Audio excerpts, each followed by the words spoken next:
ফেসবুকের মাধ্যমে বিশ্বের দরবারে নিজেকে তুলে ধরেছেন ব্যারিস্টার সাইদুল হক। দূর করেছেন হাজার হাজার যুবকের বেকারত্ব। তাই সবাই নাম দিয়েছেন যুবকদের আইডল সুমন ভাই।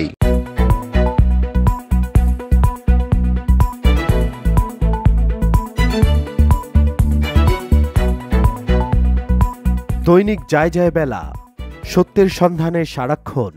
ফেসবুকের মাধ্যমে বিশ্বের দরবারে নিজেকে তুলে ধরেছেন ব্যারিস্টার সাইদুল হক। দূর করেছেন হাজার হাজার যুবকের বেকারত্ব। তাই সবাই নাম দিয়েছেন যুবকদের আইডল সুমন ভাই। দৈনিক যায় যায় বেলা, মোল্লা শাওন, ঝালকাঠি। ব্যারিস্টার সৈয়দ সাইদুল হক সুমন হবিগঞ্জ ৪ আসনে নির্বাচিত হয়ে গ্রামকে করছেন শহর। হয়েছেন সারা বিশ্বের মেহনতি খেটে খাওয়া মানুষের একান্ত ভালোবাসার মানুষ ব্যারিস্টার সাইদুল হক সুমন। তিনি জনগণের ভালোবাসা নিয়ে প্রায় ১ লাখ ভোট বেশি পেয়ে নৌকার প্রার্থী বেসামরিক বিমান পরিবহন ও পর্যটন প্রতিমন্ত্রী অ্যাডভোকেট মাহবুব আলীকে পরাজিত করে স্বতন্ত্র প্রার্থী হিসেবে নির্বাচিত হন। তার নির্বাচনী প্রধান ইশতেহার ছিল চুনারুঘাট মাধবপুর উপজেলাকে পর্যটন নগরীতে রূপান্তরিত করা। পাশাপাশি তার আরো কিছু নির্বাচনী অঙ্গীকার এবং এলাকার উন্নয়ন ভাবনা নিয়ে কথা হয় দৈনিক যায় যায় বেলার প্রকাশক ও সম্পাদকের সঙ্গে। তিনি বলেন, চুনারুঘাট মাধবপুরে ২৮টি চা বাগান আছে, ৭ছড়ি জাতীয় উদ্যান। সুন্দরবনের পরেই বাংলাদেশের বৃহৎ রিজার্ভ বন রেমা কালেঙ্গা। এখানে পর্যটনের অপার সম্ভাবনা আছে। এই ২ উপজেলায় পর্যটনের বিকাশ ঘটালে হাজার হাজার তরুণ তরুণীর কর্মসংস্থান হবে। দেশ বিদেশ থেকে পর্যটক বেড়াতে আসবে। সংসদ সদস্য হয়ে অল্প দিনের ভিতরে তিনি তা করেও দেখালেন। তাই তিনি বিশ্বজুড়ে ভাসছেন প্রশংসায়। ব্যারিস্টার সুমন আরো বলেন, চুনারুঘাট পৌরসভার পাশেই প্রায় ৩ কিলোমিটার লম্বা একটি পুরনো খোয়াই নদী ছিল। নদীটি পৌরসভার ভাগারে পরিণত হয়েছিল। আমি এমপি হওয়ার পর নদীটি পরিষ্কার করা হয়েছে। নদীতে ওয়াকওয়ে তৈরি করা হবে। উপকৃত হবে হাজার হাজার জনগণ। পরিষ্কার করে আমরা এই নৌকা চলা শুরু করছি। যদিও নৌকা এটা খুবই ডেঞ্জারাস নৌকা, ছোট নৌকা, তারপরও আমরা সফল হয়েছি।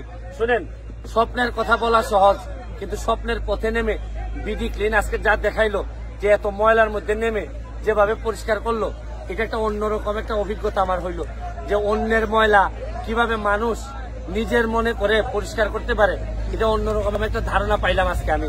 আমি আপনাদের সবাইকে বলবো যে স্বপ্নের কথা না বলে স্বপ্নের বাস্তবায়নের পথে আসেন, তখনই একদিন সোনার বাংলা আপনি বানাইতে পারেন। সেই ধারাবাহিকতা অব্যাহত রেখে দিনরাত অক্লান্ত পরিশ্রম করে যাচ্ছেন ব্যারিস্টার সুমন। তিনি আরো বলেন, হবিগঞ্জ ৪ আসনের চুনারুঘাট ও মাধবপুর উপজেলায় ২টি মিনি স্টেডিয়াম করা হবে। চুনারুঘাটকে বানানো হবে ফুটবলের রাজধানী। এছাড়া চুনারুঘাট ও মাধবপুরে ২টি মহিলা কলেজও প্রতিষ্ঠা করা হবে। তিনি বলেন, চা বাগানের নিলাম সিন্ডিকেট বন্ধ করা জরুরি। সেই সঙ্গে চুনারুঘাট বাল্লা শায়েস্তাগঞ্জ বন্ধ রেল লাইন চালু করার ঘোষণাও দেন সংসদ সদস্য ব্যারিস্টার সুমন।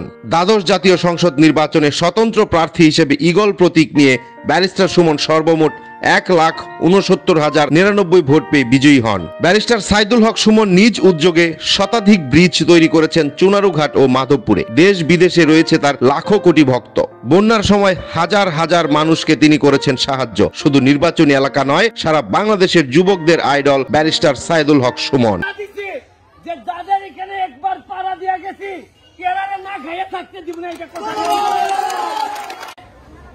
আপনারা এখানে একটা স্কুল ছিল, স্কুল। আমি একবার সুনামগঞ্জে ফুটবল খেলতে গেছিলাম, দেখলাম বাচ্চারা এখানে পড়াশোনা করতেছে। আমি ১০,০০০ টাকা দিয়ে গেছিলাম মিষ্টি খাওয়ার জন্য। আজকে আমি খবর পাইছি যে এই জায়গাতে স্কুল আর নাই। আপনারা এখানে আশ্রয় নিছেন। আমি যখন আপনাদের এই স্কুলের নাম শুনছি, যে এই জায়গায় আমি গেছিলাম, আমারে ২-৩ জন এখানে ফোন দেওয়ার পর আমার আর জানে মানে নাই যে আমি আপনাদেরকে না দেখতে থাকি।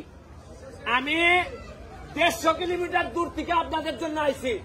রাজপথ থেকে খেলার মাঠ, সংসদ ভবন থেকে ছুটে বেড়ায় সারা বিশ্বে, মরা নদীকে গড়ে তুলেছে পর্যটক কেন্দ্রে। চা বাগানের শ্রমিক ভাইদের এমপি হওয়ার আগ থেকে দিয়ে যাচ্ছেন সার্বিক সহযোগিতা। ব্যারিস্টার সাইদুল হক সুমন কখনো খেলোয়াড়, কখনো আইনজীবী, কখনো শ্রমিক, কখনো আবার এমপি হয়ে এখন দেশরত্ন শেখ হাসিনার হাতকে করেছেন শক্তিশালী। এবং শেখ মুজিবুর রহমানের স্বপ্নকে বাস্তবায়ন করার লক্ষ্যে দিন রাত অক্লান্ত পরিশ্রম করে যাচ্ছেন সারা বিশ্বের যুবকদের আইডল ব্যারিস্টার সৈয়দ সাইদুল হক সুমন। তিনি তার সফর সঙ্গীদের সাথে বরিশালে আসছেন ফুটবল নিয়ে। আপনারা আসছেন তো? দৈনিক যায় যায় বেলা সাথে থাকবে আপনাদের সারা বেলা। তথ্য দিন, সত্যকে তুলে ধরার চেষ্টা করব।